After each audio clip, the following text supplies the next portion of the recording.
Good evening. അപ്പോൾ നമ്മളിപ്പോൾ മറ്റുള്ളവരാണെന്ന് മനസ്സിലാക്കുക. നിങ്ങൾ എന്നോടൊപ്പം ഉണ്ട്. പക്ഷേ എനിക്ക് 16-17 വയസ്സേ പ്രായമുള്ളൂ. ഞാൻ ഇടവ മുസ്ലിം ഹൈസ്കൂളിൽ നിന്ന് SSLCക്ക് നല്ല മാർക്ക് വാങ്ങി പാസ്സായിട്ട് പ്രീ ഡിഗ്രിക്ക് ജോയിൻ ചെയ്തിരിക്കുകയാണ്. ഓക്കെ, അതാണ് എൻ്റെ മാനസികാവസ്ഥ. അപ്പോൾ ഇനി ശ്രദ്ധിക്കേണ്ടതായിരുന്നു നമ്മളിവിടുത്തെ ഒരു വിദ്യാർത്ഥിയുടെ അവൻ്റെ കരിയർ ഫോർമേഷനെ പറ്റി ഞാൻ മനസ്സിലാക്കിയ ഒരു രസകരമായ സംഭവം പറയാം. ഇന്ന് ഒരുപാട് ഞങ്ങൾ പഠിക്കുമ്പോൾ BSc BA തീർന്നു, അല്ലെങ്കിൽ MA MSc MCom തീർന്നു, വേറെ കോഴ്സസ് ഇല്ല. ഇപ്പം ഡൈവേഴ്സിഫിക്കേഷൻ വന്നിട്ട് എന്തുമാത്രം കോഴ്സുകളാണ് പഠിക്കാനുള്ളത്. എണ്ണിയാൽ തീരാത്ത സ്പെഷ്യലൈസേഷൻസാണ്. അതിപ്പോൾ ഒരു രോഗിയെ പരിശോധിക്കുന്ന കാര്യത്തിലും if you go to a hospital, ഒരു രോഗി എന്ന് പറയുന്നത് ജനറലായിട്ടുള്ള അസുഖമില്ല. ഓരോ ഡിപ്പാർട്ട്മെൻ്റ് അതങ്ങ് ഏറ്റെടുക്കും. കണ്ണിൻ്റെ സെക്ഷൻ, ചെവിയാണെങ്കിൽ ENT പോവും, വയർ സംബന്ധമാണെങ്കിൽ ഗാസ്ട്രോഎൻട്രോളജിയായി, മനസ്സിലായില്ലേ, കിഡ്നി സംബന്ധമാണെങ്കിൽ നെഫ്രോളജിയായി, ഇങ്ങനെ പോവുകയാണ് ആ സംഗതി. അപ്പോൾ ഞാൻ പറയുന്നത് ഡോക്ടറെ പേഷ്യൻറ്റിനെ കണ്ടു കഴിഞ്ഞാൽ ഹീസ് ഓൾ റൈറ്റ് എന്ന് പറയുന്നത്, സപ്പോസ് ദ നെഫ്രോളജിസ്റ്റ് കംസ്, അദ്ദേഹം എന്താ പറയുന്നത്, ഹീസ് ഓക്കെ എന്ന് പറഞ്ഞാൽ എനിക്ക് അനുഭവമാണ്. എൻ്റെ അച്ഛൻ സുഖമില്ലാതെ കിടന്നപ്പോൾ അച്ഛനെ ഒരു ക്രിട്ടിക്കൽ കണ്ടീഷനായ സമയത്ത് പല ഡോക്ടേഴ്സ് നോക്കി പോകാൻ നേരത്ത് ഞാൻ ചോദിച്ചു ഡോക്ടറെ അടുത്ത്, അദ്ദേഹം ഹാർട്ട് സ്പെഷ്യലിസ്റ്റ് ആയിരുന്നു, എങ്ങനെയുണ്ട് ഡോക്ടർ ഫാദർ എന്ന് ചോദിച്ചപ്പം, അല്ല as per my reading my patient is okay. ഞാൻ മനസ്സിലായില്ല, അല്ല അദ്ദേഹത്തിൻ്റെ ഹാർട്ട് കണ്ടീഷൻ പക്കയാണ്, ബാക്കിയുള്ള ഡിപ്പാർട്ട്മെൻറ്റ്സ് ബാക്കിയുള്ള ആൾക്കാർ പറയണം എന്ന് പറയുന്ന പോലെയാണ് ഇപ്പം സ്പെഷ്യലൈസേഷൻ. പണ്ടൊക്കെ ആണെങ്കിൽ വിദഗ്ധന്മാരായ ഡോക്ടറാണെങ്കിൽ നാടി ഇങ്ങനെ പിടിച്ച് നോക്കിയിട്ട് കറക്റ്റായിട്ട് പറയും ഇയാൾക്ക് ഇന്ന അസുഖമാണ്.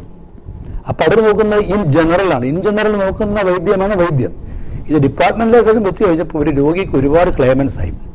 അവരെല്ലാം ഓക്കെ പറഞ്ഞെങ്കിൽ രോഗി രക്ഷപ്പെടുള്ളൂ എന്ന് പറയുന്ന പോലെ പഠിക്കുന്ന കോഴ്സുകൾ പലതായി മാറിക്കഴിഞ്ഞപ്പം ഒരു വിദ്യാർത്ഥി എന്ത് പഠിച്ചിരുന്ന കൺഫ്യൂഷൻ വരും. ഞങ്ങൾക്കതില്ലായിരുന്നു. അപ്പോൾ എന്നെ കൊണ്ട് സയൻസ് പഠിപ്പിക്കാൻ, കാരണം സെക്കൻഡ് ഗ്രൂപ്പാണ്, പ്രീ ഡിഗ്രിക്ക് 4 ഗ്രൂപ്പുണ്ട്, first group, second group, third group and commerce. അപ്പോൾ എന്നെക്കൊണ്ട് സെക്കൻഡ് ഗ്രൂപ്പ് പഠിപ്പിക്കാൻ, കാരണം നല്ല മാർക്കുണ്ട് SSLCക്ക്.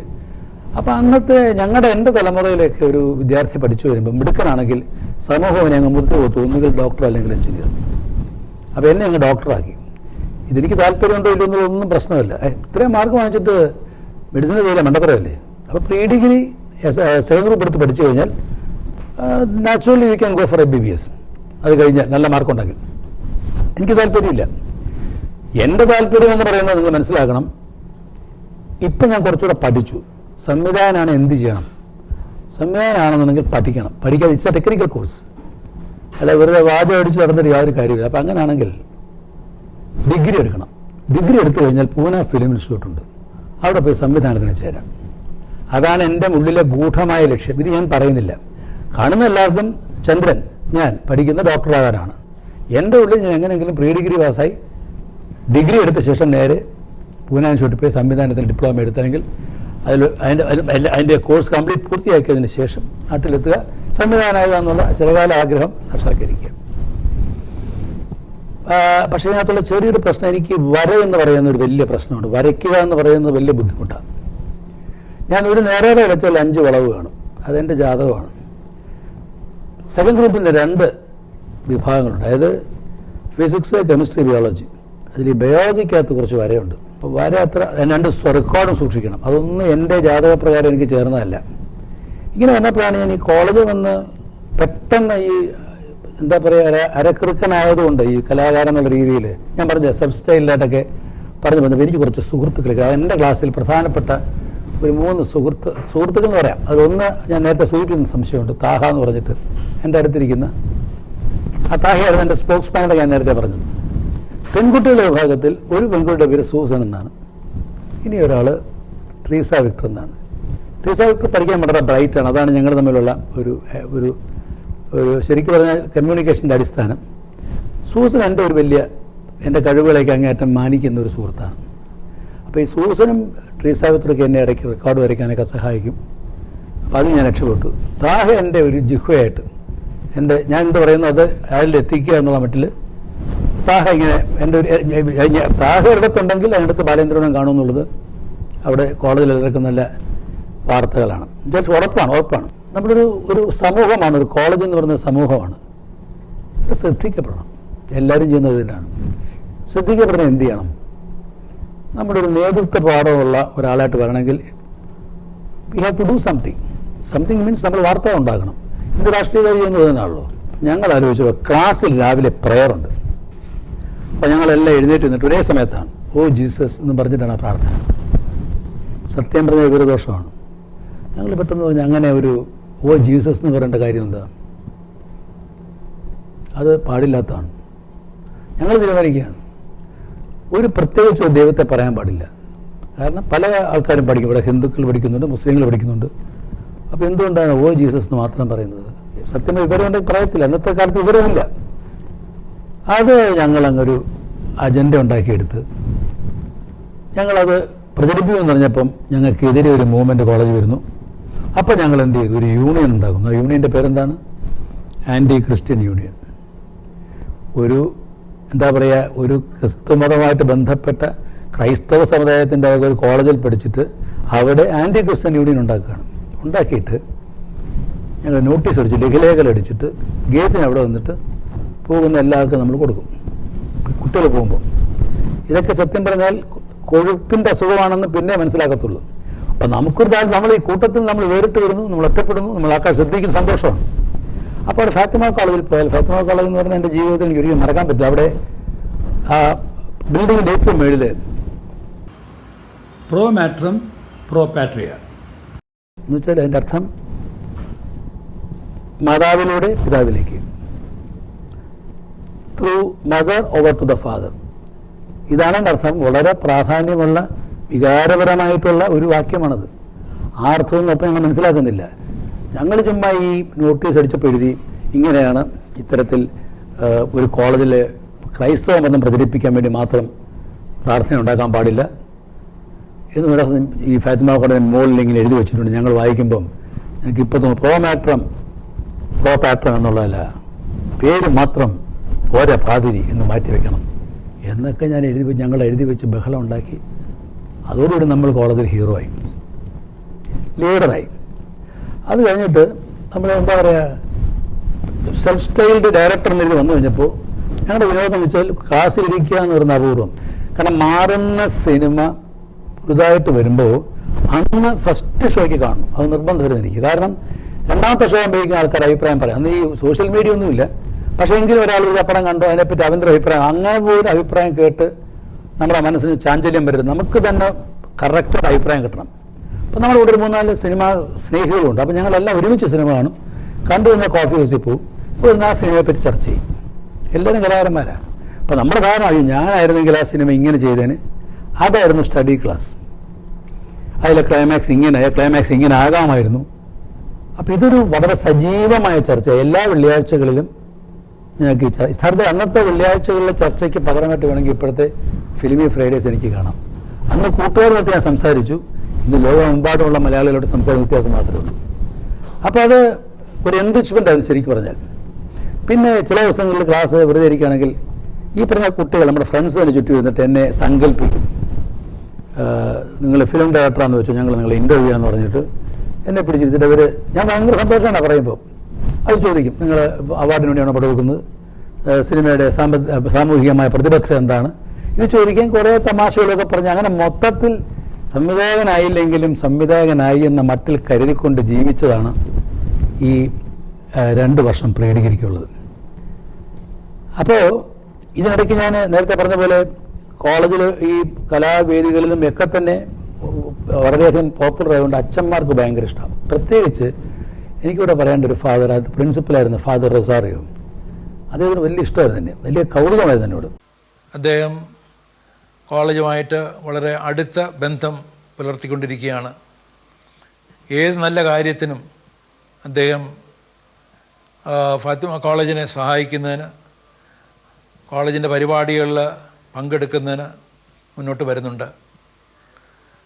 അത് മറ്റുള്ള പൂർവ്വ വിദ്യാർത്ഥികൾക്കും വലിയൊരു മാതൃകയായി തീരും എന്ന് ഞാൻ വിശ്വസിക്കുകയാണ്. ഒരു പഠിച്ച സ്ഥാപനത്തോട് കൂറ് കാണിക്കുക എന്ന് പറയുന്നത് ഒരു വലിയ മനുഷ്യൻ്റെ സ്വഭാവത്തിൻ്റെ പ്രധാനപ്പെട്ട ഘടകമാണെന്ന് എനിക്ക് തോന്നുന്നു. അപ്പോൾ അദ്ദേഹം ശുഭ്രവസ്ത്രധാരി, അറിയാം, ഓഹയാണല്ലോ. അപ്പോൾ ഓഹയായിട്ടൊക്കെ നടന്ന് ദൂരെ നിന്ന് പുള്ളി വരുന്നുണ്ടാൽ, കോവിഡ് വരുന്ന കണ്ടാൽ ആ പുള്ളിയുടെ ഒരു അറ്റൻഷൻ കിട്ടാൻ വേണ്ടിയിട്ട് ഞാൻ ഒരു കാരണം ചുമ്മാ മനഃപൂർവ്വം നടന്ന് കോവിഡോട് കൂടെ നടന്ന് എതിരെ പോയി കഴിഞ്ഞാൽ നമ്മൾ ക്രോസ് ചെയ്യുമ്പം അച്ഛൻ നമ്മുടെ തലയിൽ ഇങ്ങനെ തൊട്ടൊന്ന് അനുഗ്രഹിക്കും. അതൊരു ഗുരുശിഷ്യബന്ധത്തിൻ്റെ സുഖമാണ്. അത് നമുക്ക് വല്ല ഫീൽ ചെയ്യും that we are being wanted, we are being cared by someone superior to us എന്നൊരു ഫീലിംഗ് ഒക്കെ ഉണ്ടായിരുന്നു.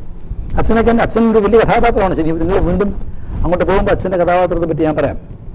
അച്ഛൻ എന്നിൽ പ്രതീക്ഷകളുണ്ട്. എൻ്റെ എല്ലാ പ്രവൃത്തികൾക്കും അച്ഛൻ അങ്ങേയറ്റം ഒറ്റ കാര്യമുള്ളൂ, നീ ക്ലാസ്സിൽ കയറുന്നില്ല എന്ന പരാതി എല്ലാവരും പറയുന്നുണ്ട്.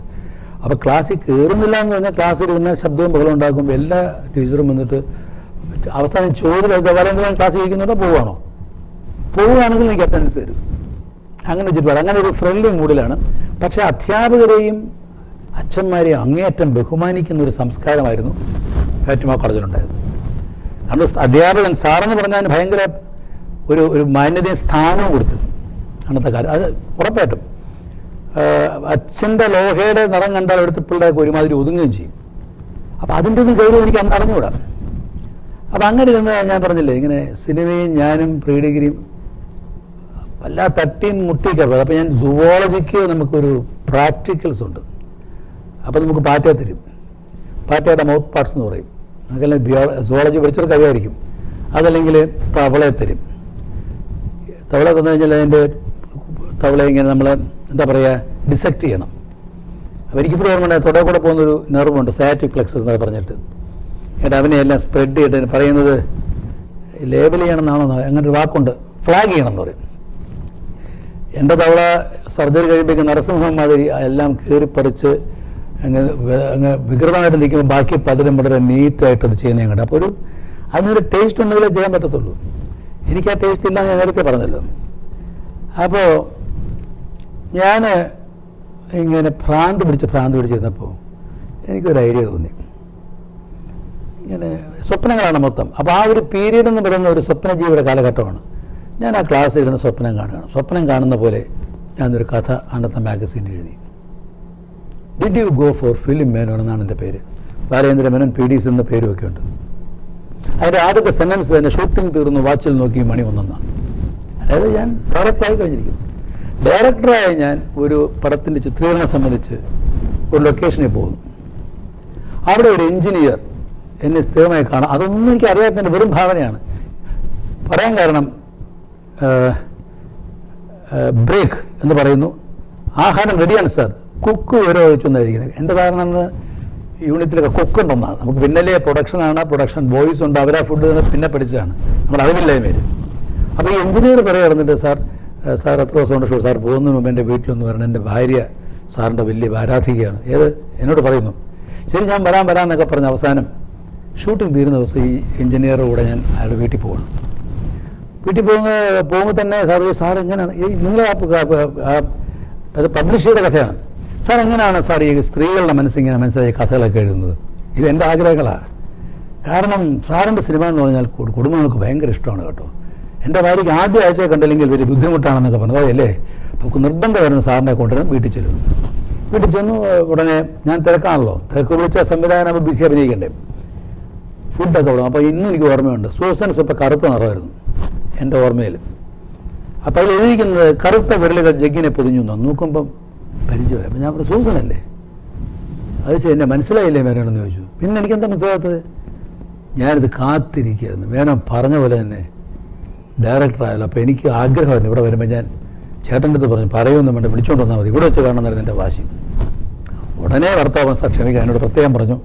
എന്നോട് പറഞ്ഞ് ഒരുമിച്ച് പഠിച്ചതാണെന്ന് ഞാൻ വിശ്വസിച്ചില്ല. പക്ഷേ ഇപ്പം എനിക്ക് ബോധ്യമാതെ. അപ്പോൾ സൂസൻ എഞ്ചിനീയറുടെ ഭാര്യയായി. അപ്പോൾ ഒരു കുട്ടിയുണ്ട്. ഞാൻ ആ കുട്ടിക്ക് ഒരു ഉമ്മ. അപ്പോൾ അല്ലേ ഞാൻ പറയുന്നുണ്ട്, ഞാൻ അവരുടെ കയ്യിൽ നിന്ന് ആ മണിക്കുട്ടനെ ഏറ്റുവാങ്ങിയത്. മണിക്കുട്ടൻ എന്നുള്ള വാക്ക് ആദ്യമായിട്ട് എൻ്റെ ജീവിതത്തിൽ എന്നിൽ നിന്ന് വരുന്ന ആ കഥയ്ക്കകത്താണ്. പിന്നീട് April 18 വരെ വന്നു മണിക്കുട്ടൻ, അത് വേറെ കാര്യം. അത് കഴിഞ്ഞ് യാത്ര പറഞ്ഞ് ഞാൻ ഹോട്ടലിൽ വരുന്നു. ഹോട്ടലിൽ വന്ന് ഞാൻ പറഞ്ഞ നമ്മുടെ ഹോട്ടൽ ബോയ് എടുത്ത് ഞാൻ ആരും ഡിസ്റ്റർബ് ചെയ്യരുത്, 5 മണിയോളം. അയ്യോ സാർ അങ്ങനെ പറയരുത്, രാവിലെ 10:30 മുതൽ ഒരു ഫാമിലി താഴെ സാറിനെ കാണാൻ വന്നിരിക്കുകയാണ്. 10:30 മുതലോ? ഷോ, എന്താ കാര്യം അതറിയില്ല, ഫാമിലിയായിട്ട് വന്നിരിക്കുകയാണ്, സാറിന് കണ്ട മുഖം കാണിച്ചങ്ങ് പോയാൽ മതി. നോക്കിയപ്പോൾ തടിച്ചൊരാളും ഭാര്യയും ഒരു 3 പിള്ളേരും മുറിക്കകത്ത് വന്ന് കയറിയ ഉടനെ സ്വാതന്ത്ര്യത്തോടെ, എടാ മേനോനെ നീ ഞങ്ങളെയൊക്കെ മറന്നോടാ. നോക്കിയപ്പോൾ താഹയാണ്. അപ്പോൾ താഹ എന്താ പറയുന്നത്, ഇപ്പോൾ ഒരു IAS ഉദ്യോഗസ്ഥനാണ്, കല്യാണം കഴിച്ചു, 3 പിള്ളേരെ. അതെനിക്കൊന്നും ഓർമ്മയുണ്ട്. താഹ ഞങ്ങൾ ക്ലാസ്സിൽ വിളിച്ചുകൊണ്ടിരുന്ന മത്തങ്ങ എന്നാണ്. അന്ന് ഇത്ര സൈസ് ചെറുതായിട്ട് നിക്കറൊക്കെ കിട്ടുന്ന സാധനമായിരുന്നു. ഞാൻ കഥയിൽ എഴുതിക്കുന്ന താഹയും പിന്നാലെ 3 മത്തങ്ങകളും കയറി വന്നെന്നാണ്. അപ്പം ഞങ്ങൾ പഴയ സുഹൃത്തുക്കളെ കണ്ടുമുട്ടിയ സന്തോഷം പങ്കിട്ടു വിട്ടു, അവരെ പറഞ്ഞയച്ചു. അത് കഴിഞ്ഞിട്ട് ഞാൻ നേരെ വീട്ടിൽ വന്നു. ഡയറക്ടറാണെന്ന് ഓർത്തണം. ഇപ്പം ഞാൻ ഈ കഥയിലെ നായകൻ സംവിധാനമാണ്. വീട്ടിൽ വന്നു കഴിഞ്ഞപ്പോൾ എൻ്റെ ഭാര്യ മുഖം വീർപ്പിച്ചിരിക്കുന്നു. എന്ത് പറ്റി? സിനിമ കഴിഞ്ഞ് വന്നാലും വീട്ടിൽ സ്വസ്ഥത വേണ്ടേ?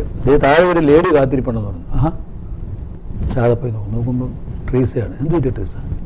അത് ഞാൻ മെഡിസിനൊക്കെ പാസ് ഹയർ സ്റ്റഡീസിന് പോകും. അന്നത്തെ സ്ഥിരം ഹയർ സ്റ്റഡീസാണ് എല്ലാവർക്കും. ലണ്ടനിലേക്ക് പോകണം. പോകുന്നതിന് മുമ്പ് മേനൻ നിന്ന് കാണാമെന്ന് ചോദിച്ചപ്പോൾ മേനൻ ആഗ്രഹിച്ച പോലെ സംവിധായകനായത് ഞങ്ങൾക്ക് വളരെ സന്തോഷമുണ്ട് എന്നെല്ലാം പറഞ്ഞ് ട്രീസയും പിരിയുന്നു. ഞാൻ എൻ്റെ ഭാര്യയോടൊപ്പം ബെഡ്റൂമിലേക്ക് പോകുന്നിടത്ത് ആ കഥ തീരുകയാണ്. ഈ കഥ അങ്ങനെ നിൽക്കുന്ന സമയത്താണ് പെട്ടെന്ന് കുട്ടികളുടെ ശബ്ദം എനിക്ക് ചുറ്റുമുണ്ടാകുന്ന ഞാൻ നോക്കുമ്പോൾ സാറ് മുമ്പിൽ പോയിട്ടുണ്ട്. ഞാൻ ഡേ ഡ്രീമിംഗ് ആണ്, ഞാൻ ക്ലാസ്സിൽ നിന്ന് ഉറങ്ങായിരുന്നു എന്നാണ് സങ്കല്പം. എൻ്റെ അടുത്ത് sir did you go for film Menon എന്ന് ചോദിക്കുന്നതാണ് കഥ. ഇതിലെ ഏറ്റവും രസകരമായ സംഗതി എന്താണെന്ന് വെച്ചാൽ, ഞാൻ കഥയിൽ പറയുന്ന പോലെ സംവിധായകനായി. താഹ എന്ന് പറയുന്ന ആൾ IAS ആയെങ്കിൽ രാജീവ് ഗാന്ധി ബയോ ടെക്നോളജി ആ കോഴ്സിൻ്റെ പഠിച്ച് തത്തുല്യമായ റാങ്കിലൊരു ജോലിയാണ് കിട്ടിയത്. അത് കഴിഞ്ഞിട്ട് ഇപ്പോൾ അദ്ദേഹം ദുബായ് ജോലി ചെയ്തുകൊണ്ടിരിക്കുകയാണ് താഹ. ഈ കഥയിൽ ആശ്ചര്യം എന്തെന്ന് വെച്ചാൽ, വർഷങ്ങൾ കഴിഞ്ഞു, 10-15 വർഷം കഴിഞ്ഞ് വീണ്ടും ഈ ആൾക്കാരെ പറ്റി അറിയുമ്പോൾ അതിൽ ഏകദേശം ഒരു 90% ശരിയായി വന്നു എന്നുള്ളതാണ്. ട്രീസ ഒരു ഡോക്ടറായി കോട്ടയത്തോടെ ഇരിക്കുന്നതായിട്ട് അറിയാൻ കഴിഞ്ഞു. സൂസനെ ഒരു എഞ്ചിനീയർ തന്നെ കല്യാണം കഴിച്ചു. എന്നെ പക്ഷെ മേനോൻ ആ കഥയിൽ പ്രതിപാദിച്ചിരുന്നത് IAS ആണ്. ഒരു ഓൾ ഇന്ത്യ സർവീസ് ഉദ്യോഗസ്ഥനായിട്ടാണ് മേനോൻ ഇത് കണ്ടത്. അഗ്രികൾച്ചർ റിസർച്ച് സർവീസ് എന്ന് പറഞ്ഞു. ഞാൻ ആ സർവീസിൽ 1978 ഒരു ഓൾ ഇന്ത്യ സർവീസിൽ തന്നെ കയറിപ്പറ്റി. പിന്നുള്ളത് ട്രീസ വിക്ടറാണ്. ട്രീസ വിക്ടർ ഞാൻ പ്രതീക്ഷിച്ച പോലെ തന്നെ ഡോക്ടറായി കോട്ടയം മെഡിക്കൽ കോളേജിൽ ഗൈനക്കോളജി വിഭാഗത്തിൽ പ്രൊഫസറായിട്ട് ഇപ്പോൾ റിട്ടയർ ചെയ്തു. അപ്പോൾ ഇതിനിടയ്ക്ക് സംഭവിച്ച സംഗതി, രാധ എന്ന പെൺകുട്ടി എന്ന സിനിമ 2ാമത്തെ പടം കഴിഞ്ഞ് ഞാൻ കൊല്ലത്തൂടെ പോകുമ്പോൾ കാർ ഓടിച്ച് പോകുമ്പോൾ എൻ്റെ എതിരെ സൂസൻ വരുന്നു. റോഡൊന്നും നോക്കിയാൽ സൂസൻ എന്നെ കണ്ടത് ഓടി വന്ന് പറഞ്ഞു, മേനോൻ പറഞ്ഞ പോലെ ഡയറക്ടറായല്ലോ. ഭയങ്കര അത്ഭുതമായപ്പോൾ ഞങ്ങൾ we are all proud of you എന്ന് പറഞ്ഞാൽ ഞാൻ ചുമ്മാ ചോദിച്ചു, സൂസൻ്റെ കല്യാണം കഴിഞ്ഞോ? ഇല്ല മേനോൻ പറഞ്ഞ എഞ്ചിനീയർ ഇതുവരെ വന്നില്ലെന്ന് ചിരിച്ചുകൊണ്ട് പറഞ്ഞു. ഞാൻ പറഞ്ഞു, അങ്ങനെ വരാൻ സാധ്യതയില്ല, വരണമല്ലോ, വരും കേട്ടോ, വരാതിരിക്കില്ല എന്ന് പറഞ്ഞു ഞാൻ പോയതാണ്. 10-15 വർഷം കഴിഞ്ഞിട്ട് ഞാനും ഭാര്യയും കൂടെ മസ്കറ്റിലൊരു റിസപ്ഷന് പോയപ്പം വലിയ പാർട്ടിയായിരുന്നു. ആ പാർട്ടിയിൽ ഞങ്ങളിരിക്കുന്നു. അവിടെ കഴിഞ്ഞപ്പോൾ അവിടെ തടിച്ചൊരു സ്ത്രീ വന്ന് എൻ്റെ ഭാര്യ നിൽക്കുമ്പോൾ എൻ്റെ അടുത്ത് വന്നിട്ട്, മേനോൻ എന്നെ മനസ്സിലാവുന്നുണ്ടോ? ഞാൻ സൂക്ഷിച്ചു നോക്കി. എനിക്ക് ഇക്കാര്യത്തിൽ നല്ല ഓർമ്മയാ ചായ. ഞാൻ പറഞ്ഞു, സൂസനല്ലേ? കാരണം വല്ലാതെ തടിച്ചിരിക്കുന്നു. അതെ ഞാനൊരു പ്രത്യേക താങ്ക്സ് പറയാൻ വന്നു. എൻ്റെ ഭാര്യയെടുത്ത് പറഞ്ഞു, കൊല്ലത്ത് വെച്ച് കണ്ടപ്പോൾ പറഞ്ഞു, ഇങ്ങനെ വരാതിരിക്കുന്നത് എൻ്റെ അച്ഛനെ കെട്ടി ഞാൻ ഇവിടെയാണ് താമസം. പുള്ളി ഈ പറഞ്ഞ കണക്ക് IT ഫീൽഡിലാണ്, പുള്ളി ഒരു എഞ്ചിനീയറിംഗ് സെക്ഷനിലാണ് വർക്ക് ചെയ്തപ്പം പ്രത്യേകം നന്ദി പറയാൻ വന്നാന്ന് പറഞ്ഞപ്പോൾ എനിക്ക് ദൈവത്തോട് നന്ദി പറയുന്നത്. കാരണം നമ്മൾ അങ്ങനെ ആഗ്രഹിക്കുന്ന ഒരു കാര്യം നമുക്ക് നടക്കുക, നമ്മുടെ ചുറ്റുമുള്ളവർക്ക് നടക്കുക എന്നൊക്കെ പറയുന്നത് അപൂർവമായിട്ടുള്ളൊരു അനുഗ്രഹമാണ്. അവരെല്ലാം കാണുന്ന ഓർത്തണം. അപ്പം അങ്ങനെ ഒരു കഥ കൂടെ ശരിക്കും പറഞ്ഞാൽ ഈ ഫാത്തിമ കോളേജ് എനിക്ക് സമ്മാനിച്ചിട്ടുണ്ട്. അപ്പോൾ ഇതിൻ്റെ ഈ ബഹളത്തിനിടയ്ക്ക് ഈ നമ്മുടെ ജീവിതത്തിൽ ശരിക്കും നമ്മൾ മതിമറന്ന് ജീവിച്ചൊരു കാലഘട്ടമാണ്. അപ്പം പരീക്ഷണ പഠിത്തം എൻ്റെ കൂടെ നടക്കുന്നുണ്ട്, റിസൾട്ട് വന്നു, ഇതിനിടയിൽ അതും നടന്നു, ഞാൻ ഇലക്ഷനിൽ നിന്നു. അപ്പോൾ ഈ ജനകീയത ഉള്ളതുകൊണ്ട് ഞാൻ ജയിച്ചു. കോളേജ് പിന്നെ അസിസ്റ്റൻറ്റ് സെക്രട്ടറി അങ്ങനെ ഒരു പോസ്റ്റ് ഉണ്ടായി. പിന്നെ അവിടുത്തെ എന്താ പറയുക, എല്ലാം അവിടെ ഏതെല്ലാം ഡിപ്പാർട്ട്മെൻറ്റുണ്ടോ അതിലെല്ലാം ഞാൻ മത്സരിച്ചു. Best actor, director, mono actor, singer എല്ലാം വന്നു. ഒടുവിൽ പരീക്ഷയുടെ റിസൾട്ട് വരണം. എനിക്ക് ഫസ്റ്റ് ക്ലാസ് ഉണ്ടായിരുന്നു. അങ്ങനെ ആ റിസൾട്ട് വന്നു. അപ്പോൾ എനിക്കിനിയൊന്നും പേടിക്കാനില്ല, കാരണം നല്ല മാർക്കാണ്. ഇനി അഡ്മിഷന് പുറത്തു പോകേണ്ട ആവശ്യമില്ല, അവിടെ തന്നെ ഡിഗ്രിക്ക് പഠിക്കാം. എത്രയും പെട്ടെന്ന് അവിടുന്ന് ഡിഗ്രി പഠിച്ച് പാസ്സാകുക, പൂനെ ഇൻസ്റ്റിറ്റ്യൂട്ടിലേക്ക് പോവുക, ഇതാണ് എൻ്റെ തീരുമാനം. അപ്പോൾ ഡിഗ്രിക്ക് ഉള്ള ആപ്ലിക്കേഷനൊക്കെ കൊടുത്തിട്ട് ഞാൻ ഇടവായിൽ അങ്ങനെ സുഖമായിട്ട് വെയിറ്റ് ചെയ്യും. ഒരുപക്ഷെ എനിക്ക് തന്നെ ആയിരിക്കണം ആദ്യത്തെ മെമ്മോ വരണ്ടെന്ന പ്രതീക്ഷയിൽ ഞാൻ കാത്തിരിക്കുന്നിടത്ത് തൽക്കാലം നമുക്ക് നിർത്താം. ഒരു സിനിമ എടുക്കാം, അവിടെ ഒന്നും ആദ്യം കുപ്പി വരികയാണ്, വന്ന് ഡിസ്കസ് ചെയ്യുന്നു. കൂടുതൽ എല്ലാവരും കുടിക്കും. ഇപ്പം ചെയ്യാൻ ജപ്പാൻ ഷൂട്ട് ചെയ്യാൻ ക്ലൈമാക്സ് എന്നൊക്കെ പറയും, പക്ഷേ നേരെ ബാത്റൂമിൽ പോയി മൂത്രം ഒഴിക്കത്തില്ലേ, ആ മൂത്രം ഒഴിക്കുന്ന കൂട്ടത്തിൽ ആ പ്രോജക്റ്റും പോകും.